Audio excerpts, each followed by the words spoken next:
Beans, welcome back to my channel. Today, as you can probably tell by the title, I am looking at my 21 most anticipated books that are coming out in 2021.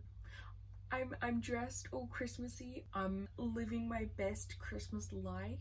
This list isn't sorted by what I'm most excited for or anything. It's just sorted like chronologically, just to make it easier for you guys. So the first book on my list is Law. This one is by Alexandra Bracken. I'm gonna mispronounce all the names, I know it. This one is gonna come out on January 5th, so like right at the start. Most of these books are like in the first few months of the year. So essentially these 9 Greek gods forced to walk the earth as mortals, and all these families are out to kill them because they want that power, they want the claim to like, oh my god, like I killed a god. And then there's this girl, Law, her family is slaughtered by one of these mortal gods, and she like walks away from like hunting down these gods. She's like, nah fam, like I'm not about it, I'm not here to get killed, I'm not seeking revenge, I'm distancing myself. Shit happens and she ends up teaming up with a childhood best friend and Athena, and they plan to kill one of the other gods. It sounds really good. I love mythology, especially Greek mythology. The second book is You Have a Match. This one is by Emma Lord and it's going to come out on January the 12th. So this one is about a girl named Abby and she signs up to take a DNA test. It's a little unclear as to why. It says it's mainly to give her friend and secret love interest Leo a nudge. And then the DNA test results come back and she finds out she has an older sister who's like this Instagram star, and she's like, the fuck? But she's also like, why the fuck did my parents give this girl up? Like, what's going on? She ends up meeting up with her sister at a summer camp, and yeah, there's secrets, there's drama. It sounds good. It sounds like some tea is going to be spilt. I'm curious. The third one, I'm really excited for this one. This one is Last Night at the Telegraph Club. Oh wait. Oh no. Oh no. I just realized that the author for this one, Melinda Lowe, is actually an author I've read before. I read her book Adaptation and I did not like it. In Adaptation there was like a sort of brief queer romance, and that was done really well. I really liked that part of the book. But I kind of hated everything else, so now I'm nervous because I was hyped for this book and now I'm like, ooh, lame. But I'll definitely give it a go anyway. So yeah, this one is written by Melinda Lowe and it's going to come out on January 19th. This book centers around a 17-year-old Chinese American lesbian girl named Lily. It's set in America in 1954, in San Francisco, so during the Red Scare. And she's in love with this girl called Kathleen, and there's just a lot of tension around that because obviously at the time it's not, you know. There's also worry that her father's going to be deported. I don't know if she would then be too, like I'm not sure how sort of, you know, because sometimes those things work different ways. I'm really hoping it's good because I'm really excited for this one. So the fourth book on my list is The Gilded Ones. This is by Namina Fauna and it's supposed to come out February 19th? February 9th. So this is the first in a series, which is always exciting. Just the potential that you might find a series you love, you know, awesome. It's about this 16-year-old girl, Deka. Okay, so the book is about a 16-year-old named Deka. In her village, they have this ceremony where they like cut you, and what color your blood runs determines whether you can stay in the village or not. So if your blood runs red, you're allowed to stay in the village, and if not, like, bye. And she's really nervous about this because obviously she like doesn't want to leave her village, and it sounds like shady shit happens. Like, I don't know. It says that her blood runs gold, right, the color of impurity, and that she knows she will face a consequence worse than death. So I don't know if the consequence is just that she's going to be excluded from her village and her family, and to her that's worse than death, or if they're gonna like fucking, I don't know, torture her, I don't know, like, you know. It also says she has unnatural intuition. Not sure what that means. Like, I don't know if she's like psychic, like prophet kind of stuff, or like, who knows. Yeah, so then this woman like rocks up to the village. She's like, hey, do you want to like stay here and like, you know, probably die or like be tortured or something, I don't know, enslaved. Her village is gonna do some shit, or do you want to like come fight in an army of girls? Which, like, fuck yeah.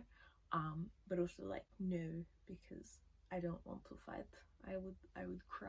This army of like badass immortal girls with rare gifts, they are the only ones who can stop the Empire's greatest threats. She's sort of like, yes, like I just want to be with people like me. So she leaves her village and she goes to the capital, and she's like gonna train like to be this like kick-ass army warrior bitch. I call everyone a bitch. It's a good thing, okay? I mean it in a good way. I'm gonna get cancelled before anyone even knows who I am. Like, my grandma and my mum who watch the videos are gonna be like, Patience, you're cancelled, and I'll be like, oh. So yeah, she goes to this city and there's secrets and mystery and intrigue. I'm really hoping it's gonna be good, because I would love to like get in on some more series. Although then, of course, if you start right at the start, right when the first book comes out, then you have to do the whole thing where between every book you have to wait and wait. And oh, the 5th book I have down on this list is The Witch's Heart. This one is by Genevieve Gornichek, and it is also supposed to be released on February 9th. So 2 on the same day, that'll be fun. And this is another one focused around mythology. This one's around Norse mythology. It is about a witch. So I'm getting like some sort of Circe vibes from it. So essentially this woman, Angrboda, there's 4 consonants in a row. I don't know how to, where are the vowels? Angrboda. The book is about Angrboda. She is a witch and she refuses to like tell Odin some shit, and he's like, fuck you, and he banishes her. And she like runs into the woods and she meets Loki, and she's like, babe, and he's like, babe. And then they have scary children that aren't human or gods. They're like wolves, and like giant wolves, and it's like, how did that come? And she like recovers her like prophetic powers, and she starts realizing like her kids are going to be involved in like some dangerous shit. And yeah, she has to choose whether to accept the fate that she's seeing or to like remake a new one. So the 6th book on my list is Honey Girl. This one is by Morgan Rogers, and it is going to be released February 23rd. This is about a 28-year-old girl called Grace Porter. She is like sort of super like hardworking, super like dedicated, very smart. She's just finished a PhD in astronomy, which is like, fuck yes, that's so cool. And she goes to Vegas for like a girls trip with her friends, and then while she is in Vegas, she gets drunkenly married to this woman. It like essentially makes her question everything, because she like starts realizing like she's just stressed, she's burnt out. Her father is like ex-military and like super like strict and stern. She's not feeling as like fulfilled by having just finished her fucking PhD as she thinks she should be. You know, there's the job market is shit. No, so she leaves her home in Portland to go to New York with her new wife for the summer. And, you know, like they don't know each other or anything. They're like, oh. While she's there, she starts falling for her wife. I don't usually read straight like romance books. Usually, like I like having romance. I love having romance in books, but usually when there's some kind of other plot, like, you know, they're doing a heist or they're going to another planet, or there's sort of, you know, there's some mystery or something, and then there's like a romance in the background. I love that, but I don't usually read like books about romance. But I've got a few on my list this year that I'm excited for and I'm excited to try. So the 7th book on my list is The Lost Apothecary. This one is by Sarah Penner. and it will be released on March 2nd.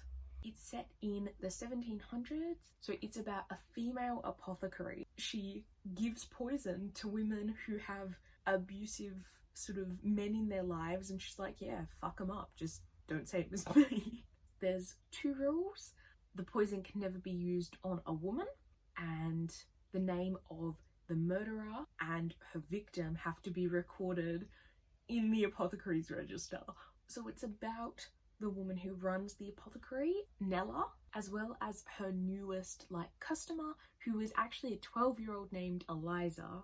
They sort of become friends, and then I don't know, shit happens and it threatens the entire business, threatens all the sort of names and the register and stuff. And then in present day London, a aspiring historian, Caroline, and she finds out her husband has cheated on her on their 10th wedding anniversary. She ends up finding an old apothecary near Thames River. She investigates and realizes that she's found a link to the unsolved apothecary murders. So I think that's really interesting. I love books where it's set both in the past and the present, and it's all sort of intertwined. I think that's so much fun. The 8th book on my list is Every Last Fear. This one is by Alex Finlay, and it's going to be released March 2nd. This one is a psychological thriller, is about this uni student named Matt. His entire family, basically, except for his older brother, have all been found dead because of a gas leak. It's particularly prominent in the news because his family was already famous because his older brother, the only now surviving member of his family that we know of at least, actually is in jail because he murdered his girlfriend. The case of the brother murdering the girlfriend went viral, and basically the majority of people believe he was innocent and was wrongfully convicted.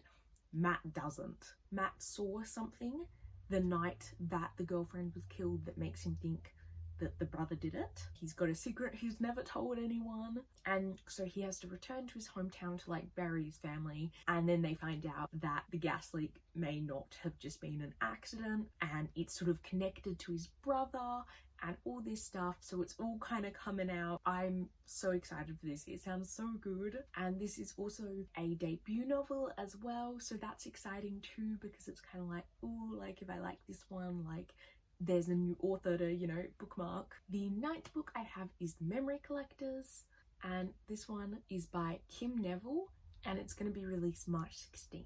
So this one is actually a really cool concept that I really like. It's essentially this girl, Ev, she can feel the emotions left by previous owners of objects on the objects.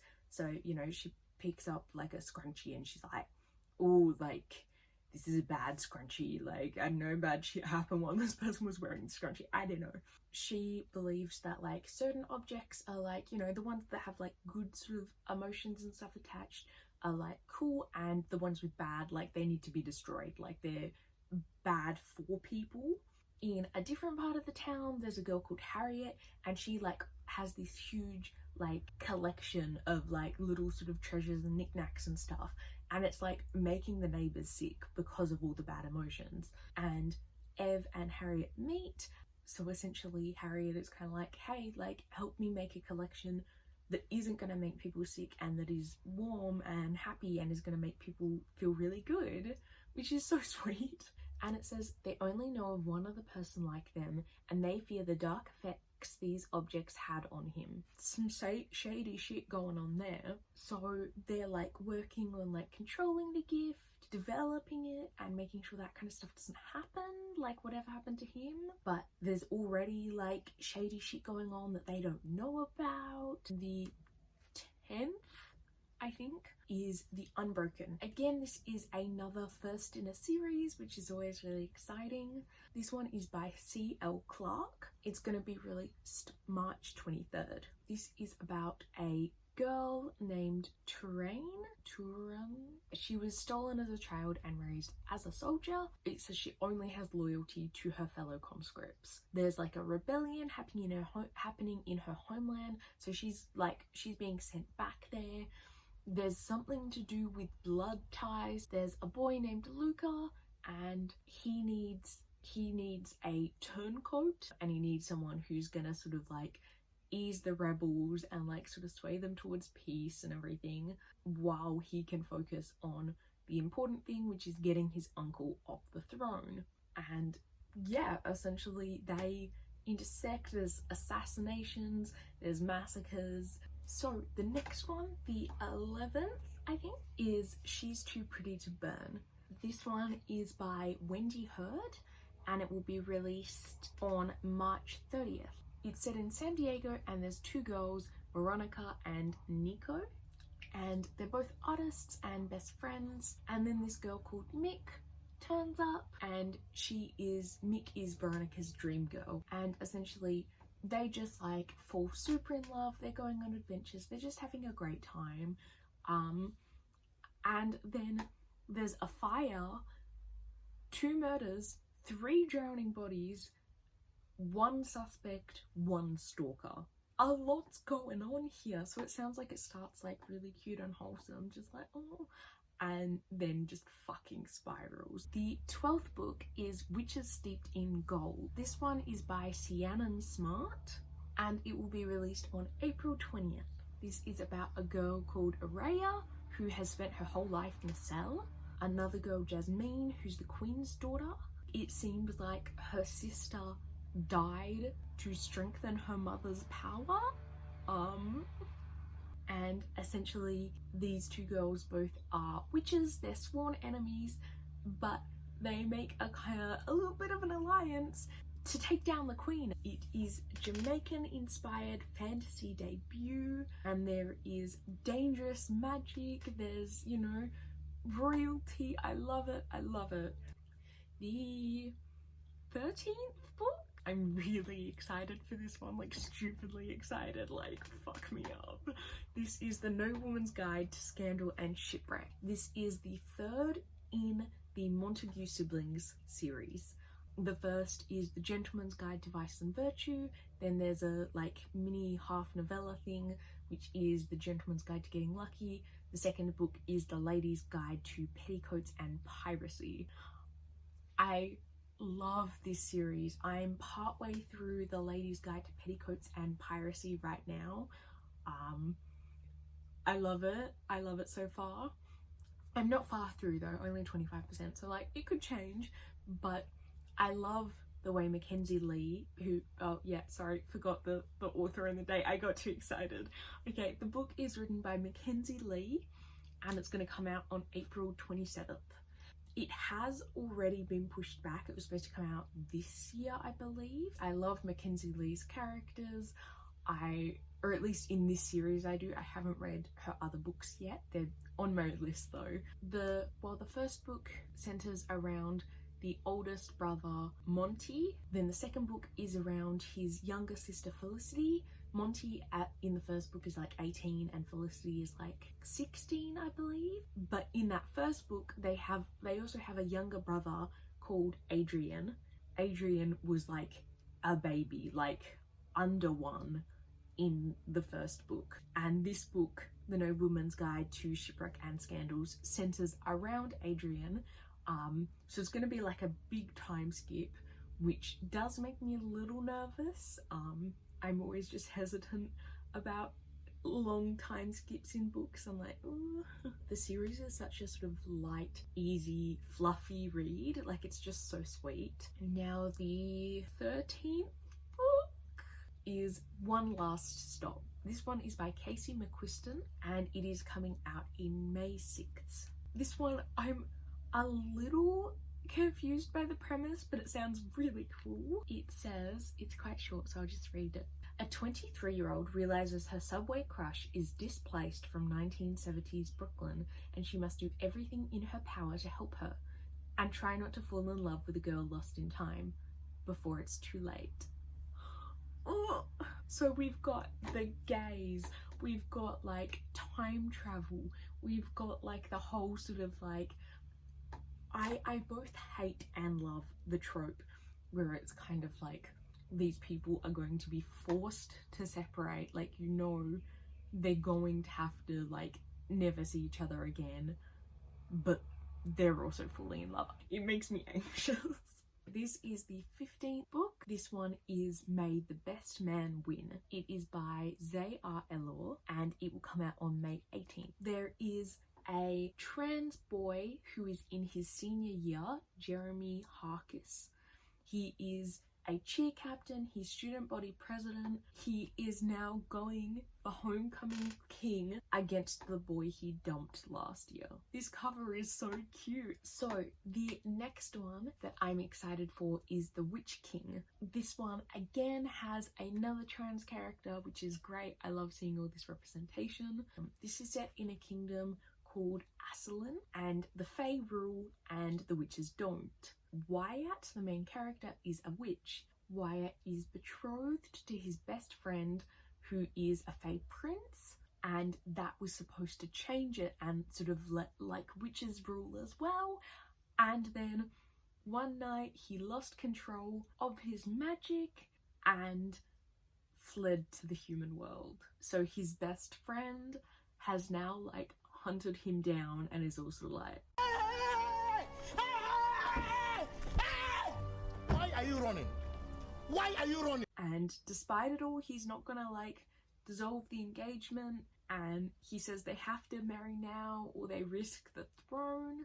And he essentially has to decide between his own freedom and happiness and sort of identity and stuff, what he wants for himself, and his sort of people's, the witches' fate and identity and what happens for them. The 17th book on my list is Survive the Night by Riley Sager. This one's going to come out July 6th. I'm a little more hesitant about this one because I've read one of Riley Sager's novels. It was Lock Every Door. I figured out the plot like halfway through and it was really annoying. And the way the main character acted and the conclusions that she came to were really annoying because it was like, no, I know what it is, like just stop. Like, I don't know. I haven't read any other Riley Sager novels yet. I see so many other booktubers that like love Riley Sager, so I'm excited to try the novel. Set in 1991, this girl Charlie, she's a college student. At her campus there's been like a fucking serial killer. This serial killer has killed 3 different people, including Charlie's best friend. So Charlie's really grief stricken and she's like, I just want to go home. And she ends up like so desperate to get home, she just ends up getting in the car with this stranger who's like, yeah, we're going in the same direction, let's go. And they're driving throughout the night and Charlie starts to suspect that the person she's in the car with is the serial killer, and some shady shit's going on. The next one on my list is A Psalm for the Wild Built. It is by Becky Chambers and it's going to be released July 13th. So this one is essentially about robots. They worked for humans and stuff and then they became self-aware. They were like, fuck this shit, and they dipped. And that was like centuries ago. And then, sorry, it sounds so cute, it makes me smile. The life of a tea monk is upended by the arrival of a robot there to honour the old promise of checking in. The robot cannot go back until the question of what do people need is answered. But the answer to that question depends on who you ask and how. They're going to need to ask it a lot. Becky Chambers' new series asks, in a world where people have what they want, does having more matter? It just sounds like happy and relaxing and peaceful, and I feel like we all need that right now. 19th book is For Your Own Good. This one is by Samantha Downing. It's going to be released on July 27th.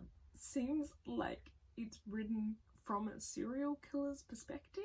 I'm not positive, but like that's what it sounds like. That's what it kind of hints at. The main character is a man, Teddy Crutcher. He's just won the Teacher of the Year award at this like prestigious private school, and it says, he says his wife couldn't be more proud, though no one has seen her in a while.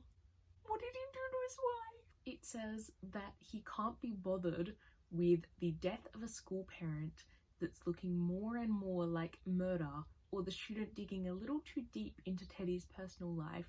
His main focus is on pushing these kids to their full academic potential. All he wants is for his colleagues and the endlessly meddlesome parents to stay out of his way. It's really too bad that sometimes excellence can come at such a high cost. Girl, like, you killed these people, I know it. I'm excited for it though. It's like, it's already got me sort of like, oh. The 20th book, almost there. This is again the first one in the series. My dumbass forgot to read the title of the book out. It's Defy the Night, guys. So this one is by Bridget Kemmerer, and it's set to be released September 7th. This one seems like it follows two characters mainly, Prince Coric and Tessa Cade, who is a masked outlaw marked for death. Prince Coric, his older brother is the king of the kingdom. His brother is like really like strict, and it says he has to be because there's a plague. This is fine. I'm okay with the events that are unfolding currently. That's okay. Things are gonna be okay. A plague went through the kingdom, killed most of the population before a cure was found.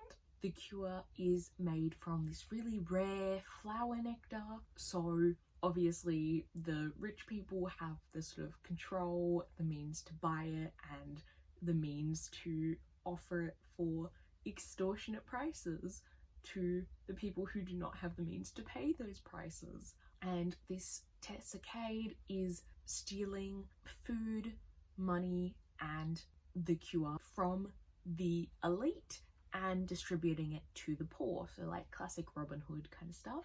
She hates the king because he had her parents publicly executed recently. There's been rumours that the cure no longer works, and so people are starting to, you know, like corona pandemic, they're like freaking out. They're like, you know, we're not wearing masks and punching people over toilet paper. Tessa decides to assassinate the king, and then it looks like, maybe not, but it looks like she probably falls for the prince guy, or at least like becomes friends with him or relates to him or whatever, you know, grudging respect, I don't know. And the last book, the 21st book, is The Thorn of Emblem. This one is by Scott Lynch, and it's going to come out October 12th. This is the fourth book in the Gentleman Bastard series. The first book in the series is called The Lies of Lochlamora. I read it last year because one of my favourite booktubers is Murphy Napier, and she constantly wrecks it. She's just like, yes, like this book. So I ended up reading it. It was one of the books that actually got me back into reading. I loved it. It was great. So I've only read the first book of the series so far. I like to like space books out in series, especially unfinished series. I'm like, no, like we'll take it slow. Like I don't want to have it all done at once. So I still need to read the second and third books, but that's okay because I've got till October, so plenty of time. And yeah, it follows the same characters from the first book. Yeah, some of the things it says about aren't things I know about yet, so I don't want to like read the description. I've just like briefly looked at a couple of sentences and I was like, no, like I'm leaving it here just in case. So I'm really anticipating all these books, but this isn't everything on my anticipated 2021 books. I think I currently have 28 books on that list, and I'm sure more will like continue. So if you guys liked the sound of those and stuff, then you can go to my Goodreads, which is down below in the description box, and I have like a reading list for 2021 releases, so you guys might like other things there if you like the sound of some of these. So thank you for watching. Please like and comment and subscribe, and let me know what your favorite releases are. Like, is there anything I didn't include on this list? Because like, give them all to me. Okay, bye for now, beans.